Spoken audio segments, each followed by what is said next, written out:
Waalaikumsalam warahmatullahi wabarakatuh. Selamat siang Pak. Sebelumnya perkenalkan saya Royhan Dwi-Tama, dan ini ada dua rekan saya, Anggi Eka Saputra dan ada Hindriansa. Jadi di sini kami mau minta izin terkait tugas dari dosen kami dalam mata kuliah Etika Profesi. Oke. Tugasnya itu berupa wawancara di perusahaan. Wawancaranya itu tentang K3 Pak, K3 di perusahaan. Untuk mempersingkat waktu, mungkin boleh saya tahu nama Bapak siapa Pak? Boleh, saya Nanang Triandoko. Di sini selaku tim leader K3L, K3 Lingkungan dan Keamanan. Di sini PLN UP3 Tanjung Pinang. Itu langsung saja ya Pak. Silakan. Beri pertanyaan. Silakan, Anggi. Silakan. Halo Pak, izin bertanya ya Pak. Silakan. Jadi Pak, untuk kebijakan ketiga yang diterapkan di PLN, bagaimana memastikan bahwa kebijakan tersebut dipatuhi oleh semua karyawan di sini Pak? Kebijakan dipatuhi. Iya. Oke, yang pertama kebijakan itu dibuat terlebih dahulu, biasanya setiap 1 tahun sekali untuk kebijakan K3. Terus terus disahkan oleh pimpinan perusahaan. Terus biar semua pekerja tahu, itu berarti perlu dilakukan sosialisasi. Ya, dilakukan sosialisasinya bisa beberapa macam. Mungkin yang paling gampang itu di share. Kan kalau di perusahaan ada yang paling gampang dan paling ini itu di share di grup WhatsApp. Itu kan ada grup WhatsAppnya, di share, disampaikan. Kalau secara resmi itu biasanya ada juga surat. Kalau kami kan di sini lumayan banyak ya, membawahi itu di seluruh Kepri, dari sini, dari Tanjung Pinang, Bintang Center, Pijang, sampai paling jauh di Natuna. Itu di bawah kami. Jadi bisa melalui surat secara tertulis gitu kan. Terus mungkin juga disampaikan pada saat kegiatan-kegiatan tertentu, mungkin pada saat rapat pagi, biasanya ada briefing dan lain-lain, atau pada saat momen seperti sosialisasi K3 secara rutin itu bisa disampaikan, bisa seperti itu. Salah satu contohnya itu. Silakan. Itu di sini udah pernah diadakan pelatihan gitu Pak tentang K3 bagi karyawan. Pelatihan K3 ada. Pelatihan K3 ini ada beberapa macam mungkin ya. Yang pertama pelatihan K3 yang terkait sertifikasi, biasanya itu nanti hasil akhirnya kita punya sertifikat kompetensi. Itu mungkin yang paling umum itu ada ahli K3 umum sertifikasi gitu kan. Nanti pegawai tersebut mempunyai sertifikat ahli K3 umum dari Kementerian Tenaga Kerja. Kalau di luar itu, yang di luar sertifikat kompetensi, ada juga itu pelatihan K3 mungkin yang diadakan sendiri oleh PLN. Itu untuk PLN itu ada Udiklat atau tempat pelatihan. Kalau di Kepri nggak ada, biasanya paling dekat paling sering di Padang, di Sumatera Barat. Itu ada dia terkait K3. Itu nanti sertifikat dari internal PLN seperti itu. Terus sekarang karena udah banyak kegiatan pelatihan yang online, itu ada juga kita nggak perlu datang ke sana, tapi materinya udah ada di apa ya namanya ya, digital learning gitu. Nanti ada materinya di situ. Seminar gitu ya Pak.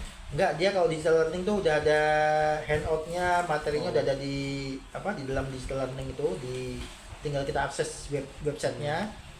Terus nanti ada tugas-tugasnya, ada ujiannya, nanti terakhir kalau udah selesai ya udah berarti nanti keluar nilainya dan sertifikatnya seperti itu. Oke, baik. Seperti itu salah satu contohnya.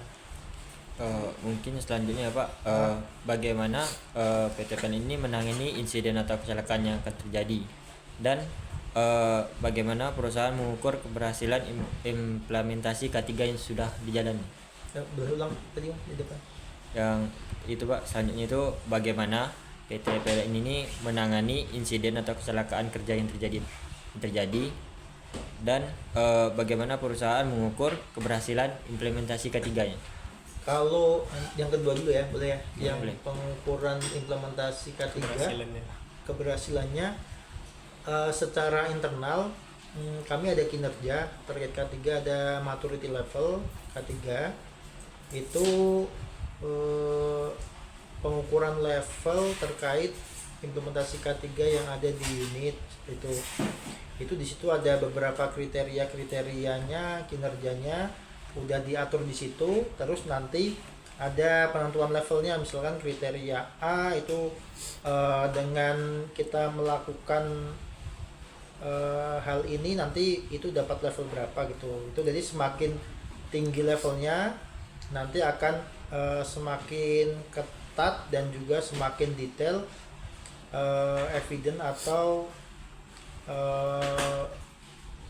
pelaksanaan yang harus dilakukan oleh unit tersebut, seperti itu.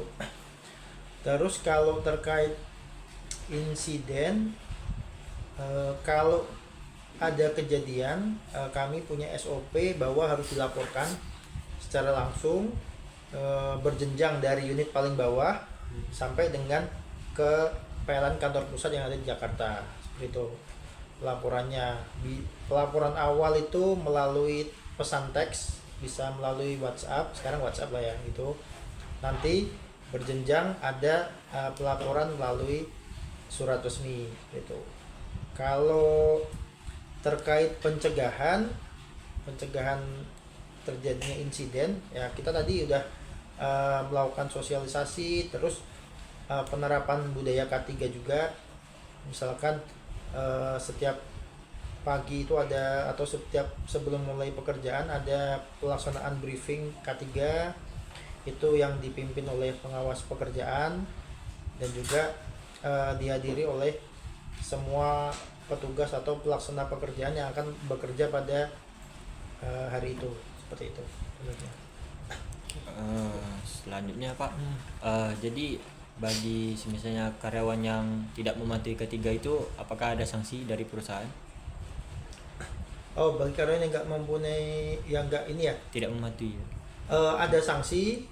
Mungkin kalau di kami, kalau untuk pegawai kan ada ini ya, kalau yang bekerja itu ada pegawai perusahaan, pegawai PLN, juga ada pihak ketiga kami. Pihak ketiga itu berarti dari PLN berkontrak dengan perusahaan pelaksana untuk mengerjakan suatu pekerjaan gitu. Kalau untuk di pegawai itu kalau tidak mematuhi K3 itu nanti dapat ada sanksi, ada hukuman disiplin sesuai dengan peraturan perusahaan. Terus kalau untuk mitra kerja, yaitu vendor yang bekerja di PLN, itu yang paling ringan ya, itu kalau ada yang tidak mematuhi, terus pada saat inspeksi dari kami ditemukan, itu yang pertama di stop dulu pekerjaan di stop. Nanti dari kami ada mengeluarkan SWA, Stop Working Authority, itu membuktikan bahwa pekerjaan itu di stop dulu sampai dari temuan tadi ketidaksesuaian terkait K3-nya, baik itu peralatan ataupun APD ataupun yang lain atau dokumen terkait, itu dilengkapi dulu, nanti baru pekerjaannya bisa dilanjutkan. Dan nanti ada juga misalkan ada temuan berulang nih, berarti dia udah berapa kali terkena SWA tadi yang Stop Working Authority, itu bisa berpengaruh ke denda pembayaran. Nah, denda pembayaran itu ada persentasenya berapa, nanti ada pemotongan itu. Terus, dan jika terjadi kecelakaan, misalkan insiden kan, kecelakaan tadi, misalkan ada yang meninggal atau ada yang luka, itu bisa ini perusahaan tersebut bisa di blacklist dari PLN, jadi dia nggak bisa bekerja. Biasanya blacklist itu berlaku 2 tahun, dia nggak bisa bekerja sama sekali di PLN karena tadi ada kejadian seperti itu mungkin. Gara-gara tidak mematuhi K3 tadi ya. Iya, tapi kalau ada ini ya, kalau apa ada case khusus ya, kalau dia udah mematuhi aja nggak ada kejadian insiden, kita cuma sidak, misalkan melakukan sidak pekerjaan, inspeksi pekerjaan, terus kita temukan tidak ada yang nggak patuh K3, kita terbitkan SWA tadi, Stop Working Authority. Biasanya kalau udah di pekerjaan yang sama dia udah kena 2 kali, itu bisa berpengaruh ke pemotongan denda. Itu sanksi administrasinya seperti itu, denda. Jadi nanti harusnya dia pekerjaan itu dibayar sekian, nanti dipotong karena ada hal tadi gitu. Seperti itu.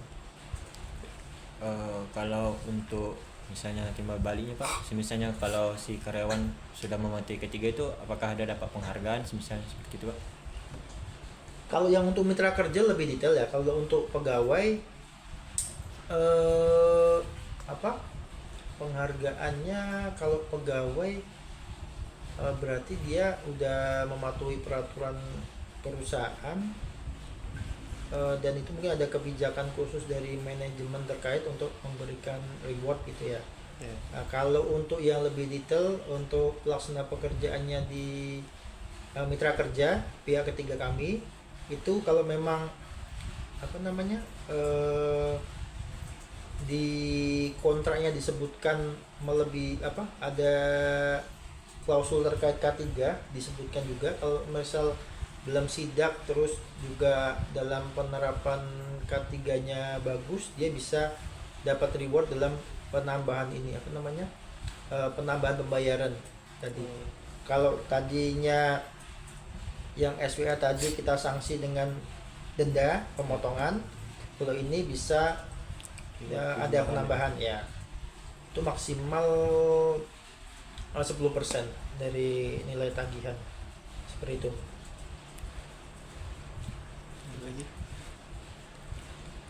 Kalau misalnya bagi Bapak, apakah Bapak pernah mengalami insiden atau berbagi pengalaman Pak mengenai K3?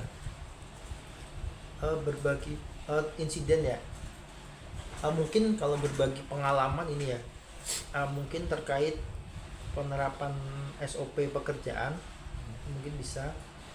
Jadi SOP pekerjaan ini kan sebagai sebagai pedoman dalam seseorang itu melaksanakan pekerjaan. Jadi pernah kejadian dia tidak melaksanakan langkah-langkah di SOP pekerjaan tersebut, yaitu ada potensi terjadi sebuah insiden gitu. Misalkan harusnya kalau di PLN itu mungkin yang bisa kan kesetrum ya, itu ya. Jadi kan harus, kalau ada tegangan itu harus dimatikan dulu tegangannya gitu kan. Kalau misalkan dia tidak memastikan bahwa jaringan tersebut sudah bebas atau tegangannya sudah tidak ada, itu ada potensi dapat setrum seperti itu. Jadi di kami selalu menyampaikan tidak bosan-bosan kepada para pekerja dan juga kepada para pengawas pekerjaan dan pengawas K3 untuk selalu mematuhi SOP pekerjaan yang ada. Itu mungkin. Lagi cukup. Oke, mungkin pertanyaannya cukup Pak. Untuk selanjutnya kami kalau boleh minta izin untuk dokumentasi Pak, Boleh, terkait silakan. K3 apa aja yang ada di perusahaan PLN ini. Boleh, silakan. Dalam bentuk apa nih dokumentasinya? Jika ada peralatan K3 gitu boleh, ya. boleh. Kalau boleh kami izin dokumentasi. Boleh. Silakan. Untuk itu saya tutup aja dulu ya Pak, biar kita lebih santai. Cukup sekian wawancara dari kami, kurang dan lebihnya kami mohon maaf. Assalamualaikum warahmatullahi wabarakatuh. Waalaikumsalam warahmatullahi wabarakatuh. Selamat siang Pak.